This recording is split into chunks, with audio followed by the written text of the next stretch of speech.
Welcome to the final best of series for the urban property investor. Today's episode, first featured as episode 50. It is my favorite episode of 2021, and it would not be a best of series unless I kind of included something which I absolutely love.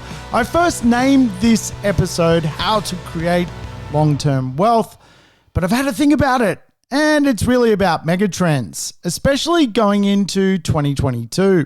On this episode, I discuss what it means for property investors into the future and how wealth creation is going to be reframed as we drift into a new economy.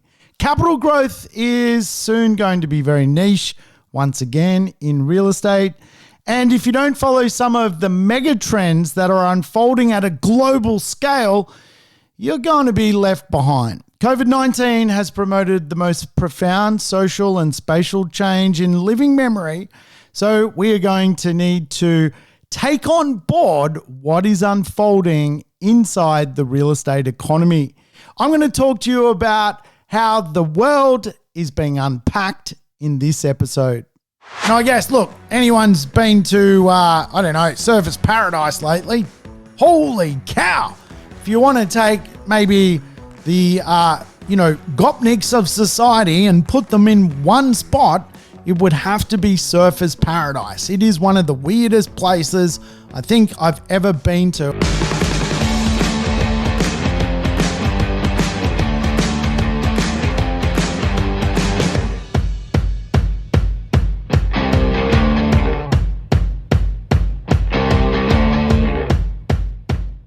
Welcome to the Urban Property Investor. I'm your host, Sam Saggers, here to help you crack the code of real estate wealth. Today's show is a code cracker, that's for sure. We're going to dig into some mega trends that you need to know to get capital growth in the future.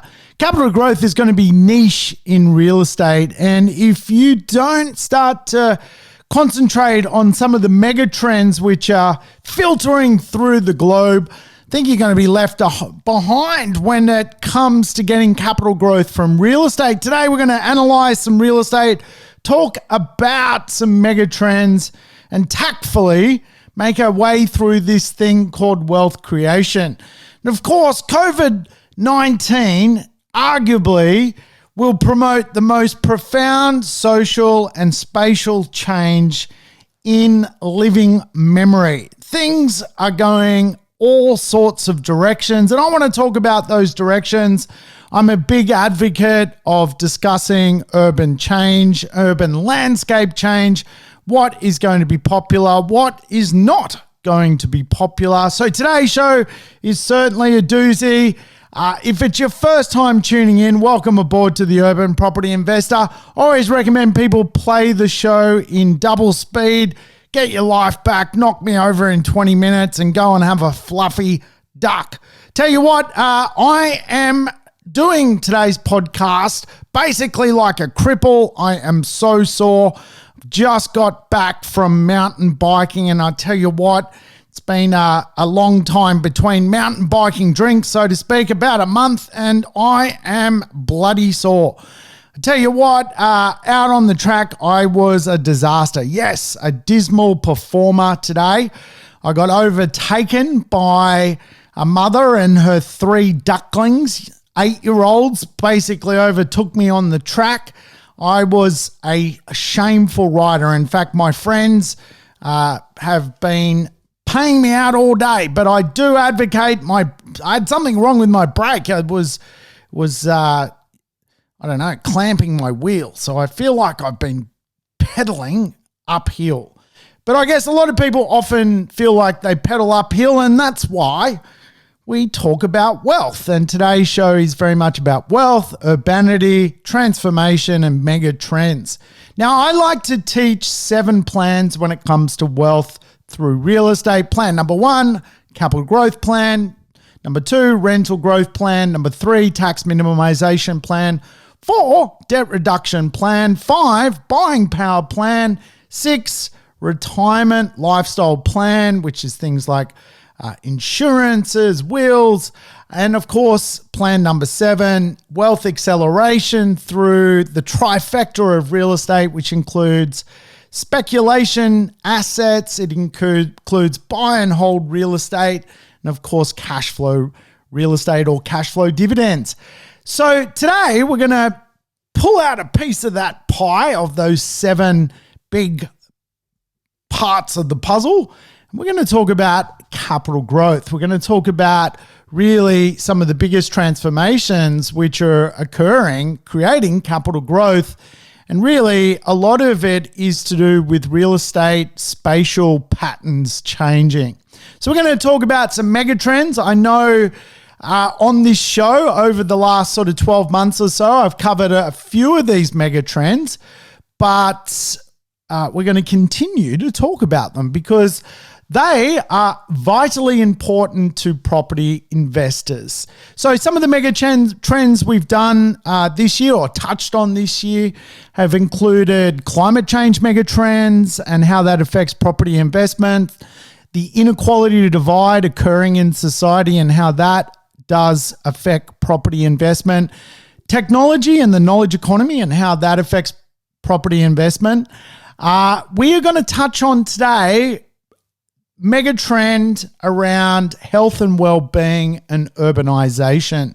So if you don't know what a megatrend actually is, a megatrend is a shift in behavior or attitude that has a real global reach and a global reach across industries. And I like to summarize it that if you want to become wealthy out of anything, business, property, shares, whatever it may be, understanding what consumers actually want is probably the first step. If you can absolutely grasp where consumer habits are going, you're going to be able to make money. And most of society is asleep to the megatrends which are unfolding in society. And I think if you can start to bet on the megatrends, you're fundamentally betting on what consumers actually want. Remember, the biggest megatrends: urbanization, technology, climate change, inequality, longevity, and health. There is another one known as international mobility, which is really the idea that today, if we can have international transferable skills, it is a trend. In other words, you might get a degree in London, but use that degree in New York. It is a mobile international mega trend to learn and use skills that are transferable. So the big trends I think today we're going to talk about in today's show really do pertain to longevity, health, and urbanization. COVID-19 will not stop urbanization, but it is going to make us think absolutely harder about where we want to live. And this in itself, to me, is the most amazing opportunity when it comes to real estate investment for many people who are yet to become real estate investors. The fact that you can shape your real estate around megatrends absolutely is a competitive advantage. And there are some great companies that focus in on the idea of understanding really these megatrends across the globe. I like the work of Urbis. They do some great work when it comes to understanding the idea around what society is going to be look like. Today on this show, I want to talk about spatial distribution. Yes, how life is organized on Earth. Spatial distribution. If you've not heard of that term before, it is really a fantastic geography term when it comes to real estate, because spatial distribution really is the game of real estate. Of course, spatial distribution can be understood at a more global level. For example, there really is generally no such thing as a landlocked wealthy country. They tend to be less wealthy than countries that have seaports. There is really no thing as a rich rural economy. Generally today, economies that have a blend of both rural, mining, and of course, financial hubs through cities tend to be the richest. Spatial patterns are important to the way the Earth is run. 20 years ago, China had a one-child policy. This was a spatial pattern, how many people could be put into the landmass of China. I believe things have changed. But today, the spatial patterns of people and place are so important to the success of property investment. Australia has some very interesting spatial distribution occurring. For example, we have the 12th highest cost of living here in Australia. Sydney is today the second most expensive city in the world. We are rather fat people. Yes, we are the 5th most obese people in the world. We have a real inefficient transport system, ranked 48th in the world, with Brisbane being our best transport city. And a lot of people take a lot of time to get around this rather large landmass, which is obviously Australia. It is not a fast place to live, a mobile country. We don't have the Shinkansen. We don't have fast trains.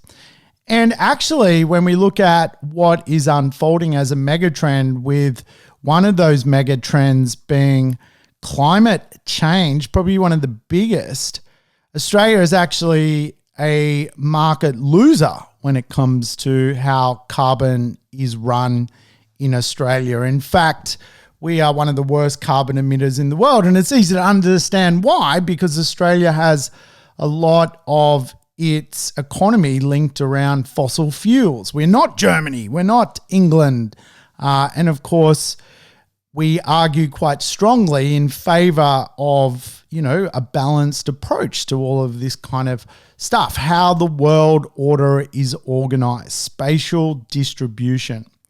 However, certainly things are changing around the world, and these influencers really can absolutely help property investors make smart decisions. Now, let's face it, COVID-19 is an amazing gift for property investors to restart in a new cycle and also buy the right assets because of what it's done to spatial change and what people want in society. It is a real gift to make sure you're buying the right properties. Today, I want to talk to you a little bit about what that might actually look like. But it's fair to say we are now living in a period of contagion. Coronavirus is not going away. If anything, it is, again, creating so much fuss in society that all sorts of things are, unfolding. People are pro-vaccination, anti-vaccination. People are, happy to get the virus. Other people aren't. Travel, movement, everything is so much connected to this thing called coronavirus. And it is absolutely behaviorally changing how we think about what we want in this world. Now, remember, by the end of this podcast, around 8,000 people will have moved to a city somewhere in the world. We are being nudged to create our own desire lines. By the end of today, there will be another 96,000 houses built somewhere in the world. By the end of the week, 3 million more people would have migrated into an urban landmass.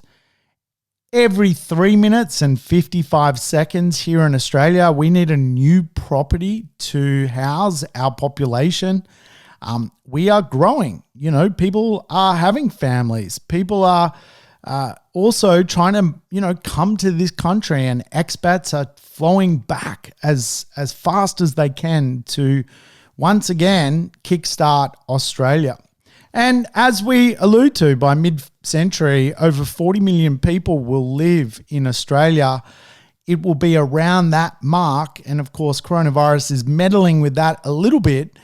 But absolutely, we're going to add another 15 odd million people to our population base. The way the world is being created is really a big, I guess, opportunity for people to make investment decisions. For example, 1/5 of all cars rolling out of German car production today are actually hybrid or electric. We are seeing a big transformation on what people will drive. And of course, that's going to have an effect on how people design their homes into the future. Today in Glasgow, the government there is creating a massive urban forest consisting of 18 million trees. Over the next decade, Glasgow is creating an urban forest to be one of the greenest cities in the world.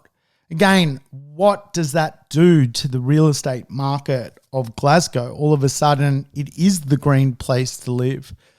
Because climate change is a megatrend and because some cities around the world are acting on that, all of a sudden the investment proposition of that city actually increases. 60 organizations, including companies like Coles, Woolworths, Nestle, Coca-Cola, have signed the Australian-New Zealand Pact to get rid of plastic by 2025. Again, you can see these mega trends are nudges, and human beings get nudged from this stuff. It might not feel like it links to property investment, but it very much does. Because all of a sudden, when we are taught to go in a certain direction, a certain desire line, we start to behave that way. Around the globe, all of a sudden, things are morphing. Ampol, for example, just bought Caltex here in Australia and is designing to have basically service stations with electric car stations, and 40% of what it will, output will be renewable energy. It is creating some fast chargers so that people can charge their car and have a quick service at the station that they go to here in Australia. This stuff is redefining what it means to be a property investor in Australia. Remember, this is the big lesson I want you to understand from today's podcast. Our cities are where COVID-19 will promote the most profound social and spatial change. Now, I always teach this on this podcast. I teach it to my students. I teach it to everybody. We have a choice as property investors to buy all across Australia and New Zealand. We could go to a dying town like Broken Hill and pick up a property for a can of Coke. But is Broken Hill mission fit for the future of our retirement? What about if we ducked off to, Orange? Is Orange mission fit for our retirement? Is Bendigo mission fit for our retirement? Is Cairns mission fit? Darwin? Alice Springs? Are these places mission fit for our retirement? These are the questions we have to ask ourselves as a property investor. Australia has 2 global cities, Melbourne and Sydney, 2 new world cities, Brisbane and Perth. You've heard me talk about that. They are very mission fit and capable areas for property investors.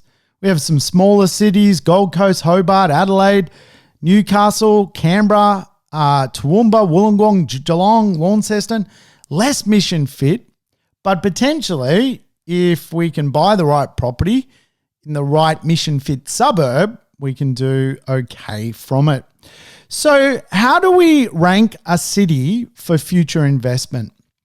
Well, Urbis has come out with a great way to understand this. It's called the Mission Fit Score. The Mission Fit scoreboard combines basically metrics on how to predict how a city will perform in the future. Basically, they are factors that underpin the city's future, its competitiveness, its resilience, and its livability. And again, I think some of the idea around choosing a mission fit city is so important to property investors. It's so important to your retirement. Do you really want to wake up in a marketplace in retirement that is not a competitive city? And a lot of this stuff, I think, sort of doesn't rub off on people because over the last 30 years, we've been fairly blessed in Australia to not run into too many headwinds. But if you talk to people from all pockets of the world, real estate does not always go up in value. And certainly real estate has had some serious corrections across the world. So Mission Fit to me is so important because what it is saying is that city is fit for the megatrends of the future. Now, to define what Mission Fit actually is, there is 6 subgroups: people, planet, performance, positivity, power, and place, the 6 Ps. So people, obviously, is about talent and skill. Does a city have A-grade people or gopniks walking around the city basically, going to Hungry Jack's? What does the city actually look like? And I think it's a big conversation piece because people and their diversity of skills and their talent and their social capital is what actually a city is about. Not so much just the place. The people are vitally important. And I often say this to property investors: you're investing in people as much as you are investing in place. Obviously, the planet itself is all about a megatrend. The megatrend is climate change. How does one city react to climate change over another? We saw the Glasgow effect. How are cities shaping themselves up to be renewable? And again, some of our biggest cities are scoring really well when it comes to this idea that consciously people are going to care about this stuff, and as such, they will want to be associated with it. Performance really does rate link to GDP, and GDP is, again, the idea that the collective group of people in society earns a certain amount of money, and that money is going to grow and develop. And again, some cities around Australia just won't develop, and people within them won't get paid well, and people who own investments there won't be putting up rents because the economic development of those cities has a very limited performance level. Positivity is the idea that the city carries a brand. It is attracting confidence. It is attracting business. It is getting visitors. It has vitality. Power is the idea that there is a long-range vision for the city. In other words, people are planning something. They are moving the cheese. And a lot of, regional communities, there is no plan. People can't tell me what the roadmap is for the bush. What is the plan for the bush? The National Party, which represents the bush, can't even tell you what the plan is for the bush. No one knows. So am I putting my money in the bush? Absolutely not. And place is vitally important. The public realm, the vitality and culture of a city. Does it have great open space? Does it have events programs? Is it walkable? Does it have great streetscapes? Does it have a nighttime economy? Does it have cultural depth? These are the things which are very important for property investors to look for. And the reason I choose larger cities to invest in at this point, because they're not as, they're within reach to still buy real estate in, particularly your Melbournes, your Brisbanes, your Perths, your Canberras. These places are still affordable, maybe just a tad more expensive than some of the regional cities that get a very low mission fit score. Is our productivity per capita is declining. In other words, per capita is made up of the people and what they earn. People are earning less. And as such, we are not seeing a rise in the median level of economic growth for people. We're also starting to see Australians get older, and as such, we need a younger generation to come through to prop up the next older generation. This is not so much happening, and I talked about that in a recent podcast discussing the intergenerational report. Again, declining economic productivity is a real thing. So do I really want to follow a city with no mission fit score, knowing that one of the biggest trends inside of Australia is a falling productivity level? This is why we often are referring to the idea that more blue chip areas are just becoming more valuable because people in them are part of the non-decline in productivity unfolding in society. I think the reality is the mission fit score is critical to how real estate will operate into the future. Now, if we look at our major cities, let's look at the big four, global and New World cities. And there is no hidden agenda for me to tell you to buy in Melbourne, Perth, Brisbane. It is just simply they are a better fit for future economics. So, for example, Melbourne scores 82% as a mission fit city. It is our highest scoring city. Sydney scores 75, Brisbane 76, and Perth 71%. Gold Coast scores 60%, and it gets a much lower score for its people, its planet, and its place. So in other words, the people inside the Gold Coast, and I'll probably offend people in the Gold Coast, are not skilled to grow in the future economy. That's just the way the Gold Coast is at the moment, based on current conditions. But people being educated in great jobs in Sydney, Melbourne, and Brisbane are actually getting a really good mission fit score for future economics. And I guess, look, anyone's been to, Surfers Paradise lately, holy cow. If you want to take maybe the, Gopniks of society and put them in one spot, it would have to be Surfers Paradise. It is one of the weirdest places I think I've ever been to. I recently stayed in the Hilton up there, and basically drug addicts, Kentucky Fried Chicken eaters, and gopniks basically would come in and out of that place. It really blew my mind, and it's easy to see why the Gold Coast gets subpar people score. And I know there are some places inside the Gold Coast which are booming, and I guarantee you they've just got a higher people score. Think Burleigh Heads. Are the people in Burleigh Heads socially more capable than the people inside of Surface? You could do a thesis on that, and you would find that the capital growth of Burleigh Heads on the Gold Coast smashes Surface. Why? People. All of a sudden, the way a city is unfolding is vitally important.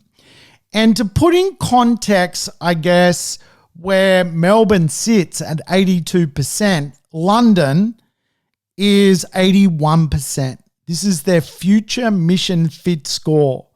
I've lived in London. It is a very innovative place. There is a lot of financial power. The world's banking system is based out of London. It is one of the first market movers when it comes to economic opportunity, and it is scoring 81%. To put in perspective, Australian property investors absolutely have one of the best opportunities in the world to own real estate in world-class cities.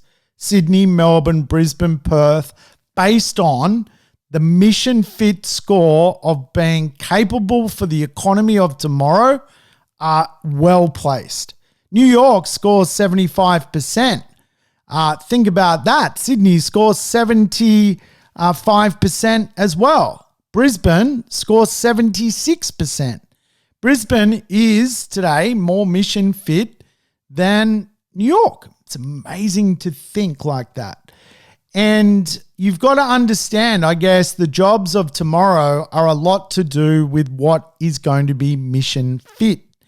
Jobs of the future include things like creating jobs around artificial intelligence, the green economy, creative and professional services, advanced manufacturing, big data applications. Our cities are lining up to be world-class, and as such will be a catchment of skill. And again, this is where you go to the mission fit score of Darwin, completely not up to the world-class level that Brisbane is or Melbourne is. Melbourne is our highest scoring at 82%. The benchmark in the world is Singapore at 85%. So we get to invest in great places where there's good people, planet, good performance, good prosperity, the right level of power and place. This in itself to me is amazing. And today, Australia is creating what are known as Generation 6 cities. Yes, Generation 6 cities. What this ultimately means is people's spatial relationship with cities is changing. And we have gone through all sorts of relationships with cities over the last 2,000 years. You can go back to Generation 1 cities in, Rome and Egypt and things like that. Generation 6 cities are about people integrating with places, integrating a good quality of life with global megatrends. That is how they are evolving. And really, people's relationship and the narrative around green economics and the narrative around good place. Again, COVID-19 will not stop urbanization, but it is going to make people think a lot harder as to where they want to live in this world. And when you think about that, livability is really the conversation of the great spatial redistribution of society. People want a good level of opportunity, which they get in cities, but they also want now a good relationship with lifestyle. And this is where we're starting to see the suburbs, which are stretching when it comes to capital growth, being lifestyle suburbs. These are in hot demand right now. And we often refer to this as the Byron Bay effect. Today, Byron Bay is really Australia's most expensive place to live. And it is expensive because it's beautiful, but it actually gets a really capable mission fit score. People who move to Byron Bay are smart. They are part of the startup and scale up enterprises through the digital world, which are revolutionizing society. Byron Bay's prices are being driven by people wanting exactly what I'm talking about when it comes to a sixth generation city. They want a great place to live. They want a great quality of life. They want to be globally competitive through their business models.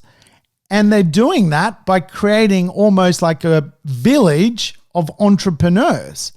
And of course, they want to control the narrative around climate change and also control the narrative around being a specialist place. And when you think about what is occurring in Byron Bay, just think about what cities can actually pull that off, because Byron Bay is a bit of an enigma. But absolutely, if we can learn from what is happening in that town, that all of a sudden it's the livable suburbs of our cities that really matter. Livability areas are being transformed the fastest and are reshaping the idea of what urbanity means. Remember, COVID-19 will promote the most profound social and spatial change in the history of real estate. Certainly over the last 40 years, since property investment has become a thing in Australia, this is the real change and transformation that property investors need to wake up to. Now, I put the change into 4 distinct emerging models of spatial distribution.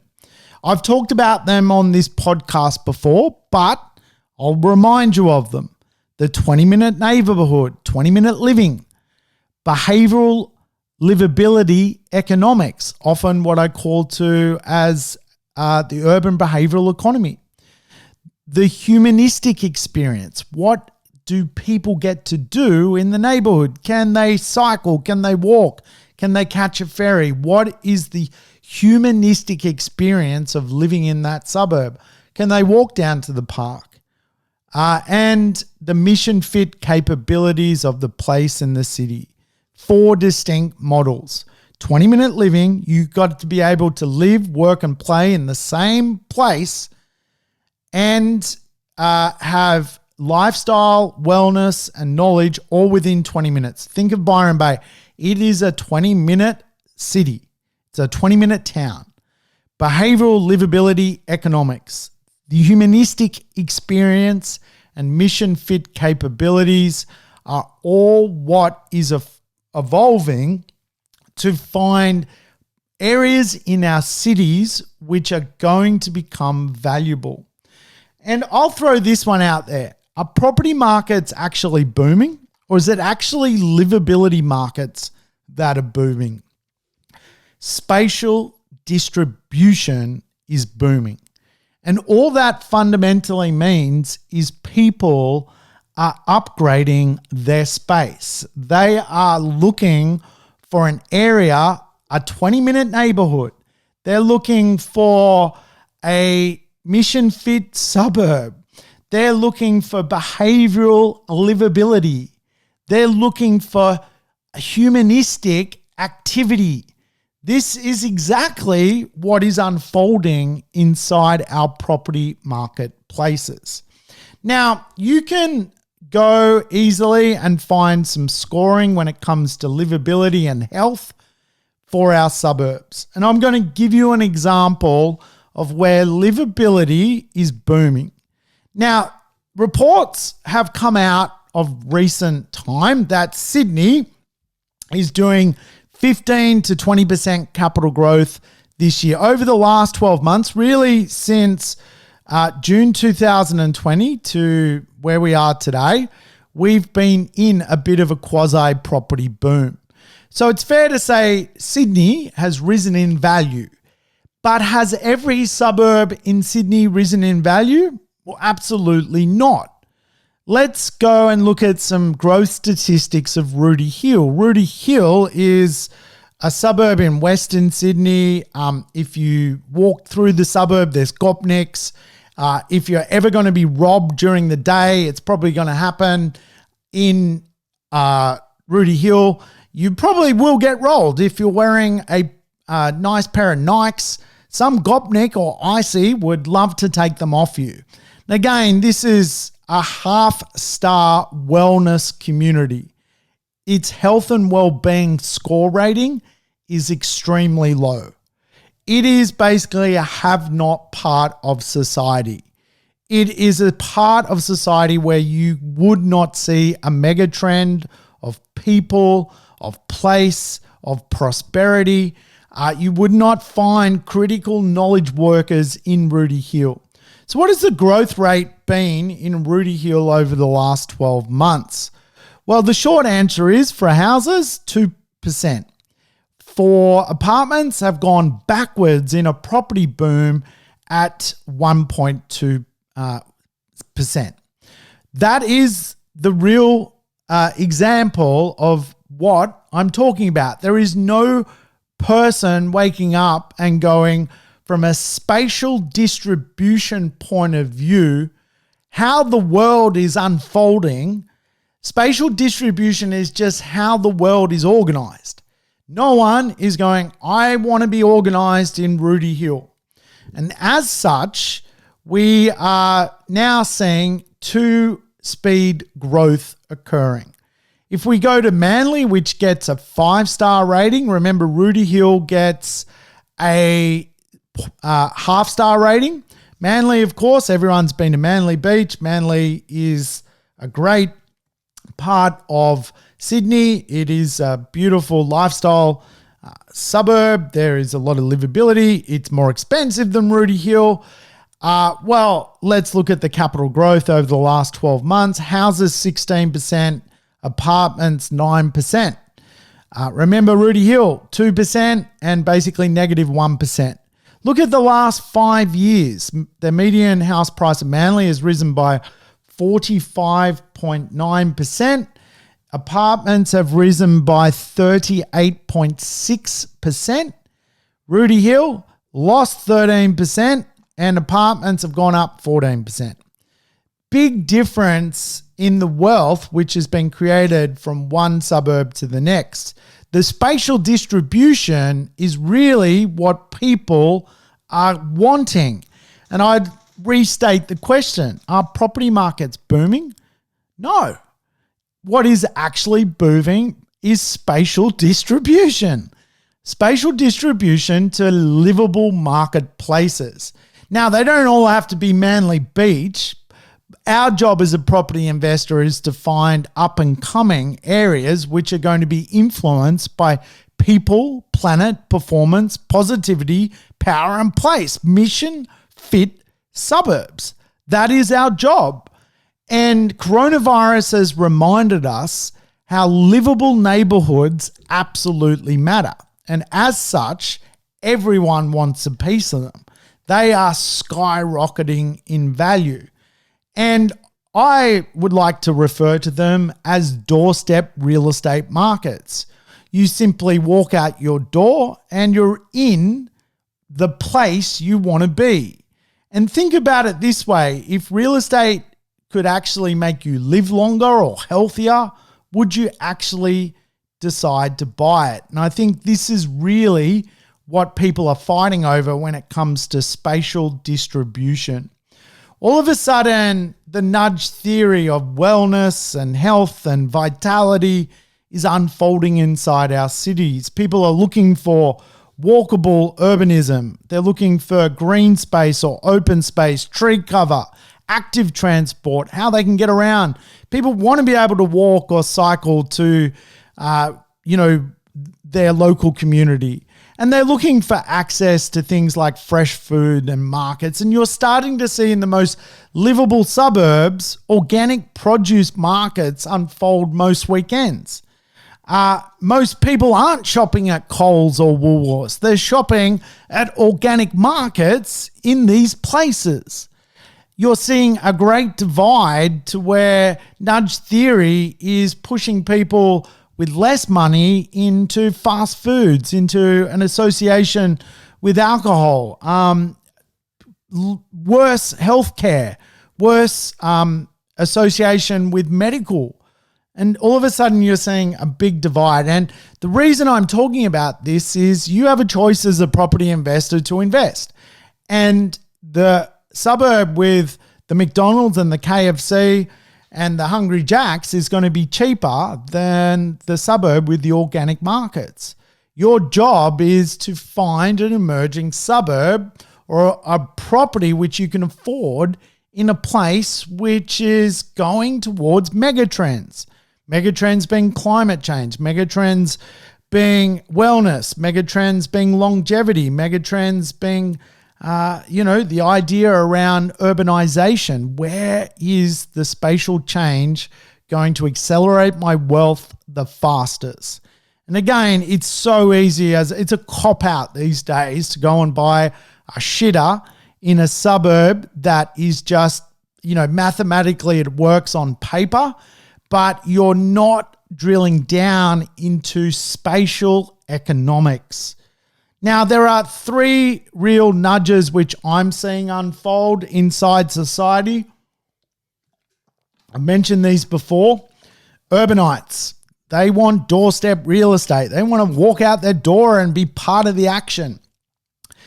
Urban coastliners, these people want to live on the beaches. They want to control some of the best seaside real estate in some of the best parts of our urban cities.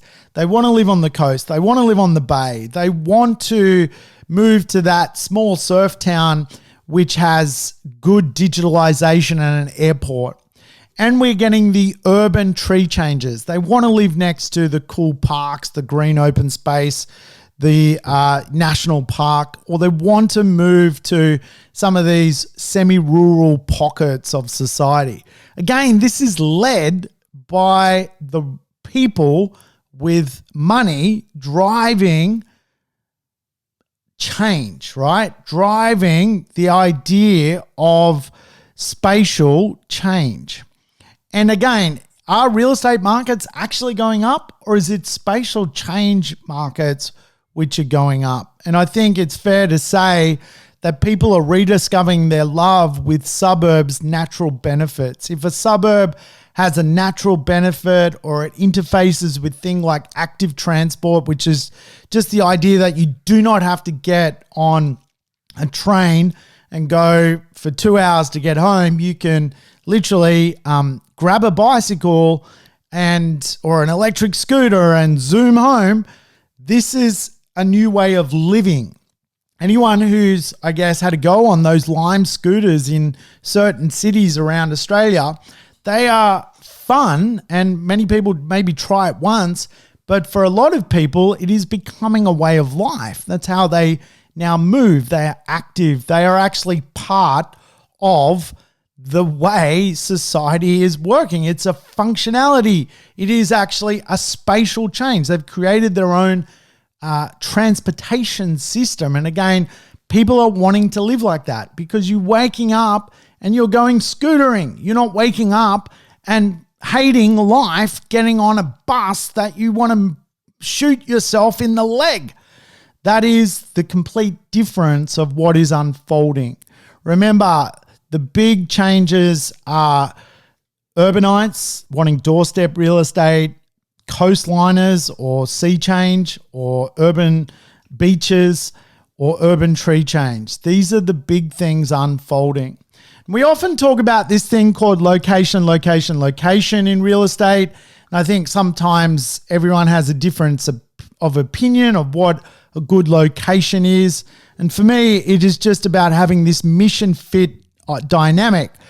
Access to good jobs, access to good schools, parks, beaches, public amenities, pools, walkable services, transport, active transport, areas which are geographically significant, areas which have great landscaping, treescaping or cityscapes, low crime rate, distinctive, visually appealing real estate marketplaces, and with citizens that want to have a higher social status.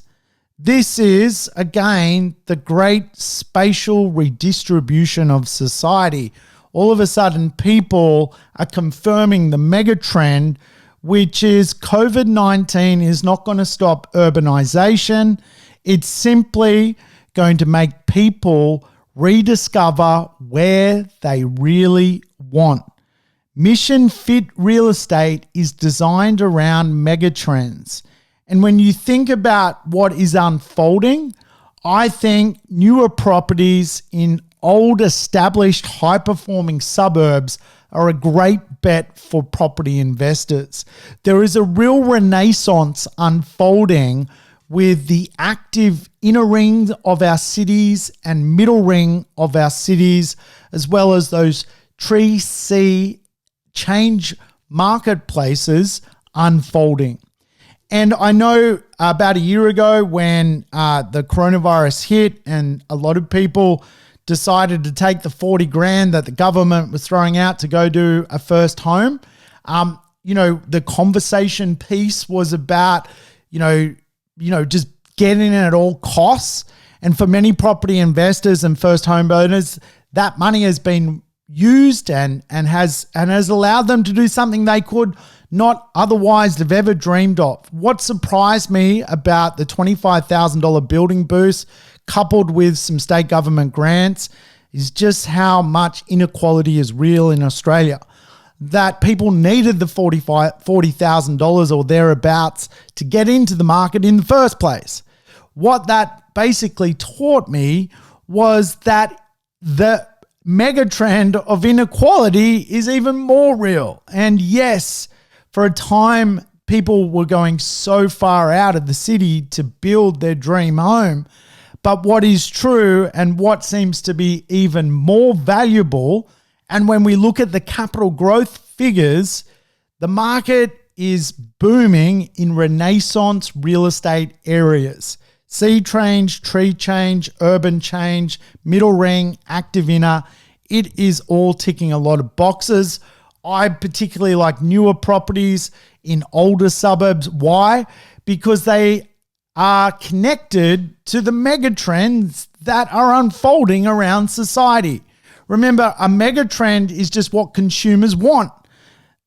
So buying something which is more connected with climate change as a property investment is smart to me. Buying real estate, understanding the inequality divide is smart to me. Understanding where the knowledge workers of tomorrow are going to be is smart to me. If a megatrend is technology, I want to know where the jobs are around that. That is smart to me. If spatial distribution is what people will want, well, I want to bet on what they want, which is well-being areas, the Byron Bay effect. I'm just doing it in an urban landmass because urbanization is still a megatrend. And as people live longer, these areas are simply going to become more and more valuable. As such, I think, there is still a reason to buy in high-performing cities close to high-performing CBDs or in the renaissance of the middle ring of our cities and or those coastal and urban forests. They are absolutely the places to own real estate today. Hey, I hope you've enjoyed tuning in today to the Urban Property Investor. If you feel like leaving me a review, please do. I hope you enjoyed the conversation around megatrends and spatial change in real estate. Sam Saggers signing off. Thanks for tuning in to the Urban Property Investor. To never miss an episode, make sure you subscribe to the podcast on your favorite app or on YouTube. And I would love it if you could give the show a rating and share it with your friends and family. In between episodes, you can always keep in touch with me by connecting on social media over Facebook, Instagram, or LinkedIn. Until we meet again on the next episode of the Urban Property Investor, take care and bye for now.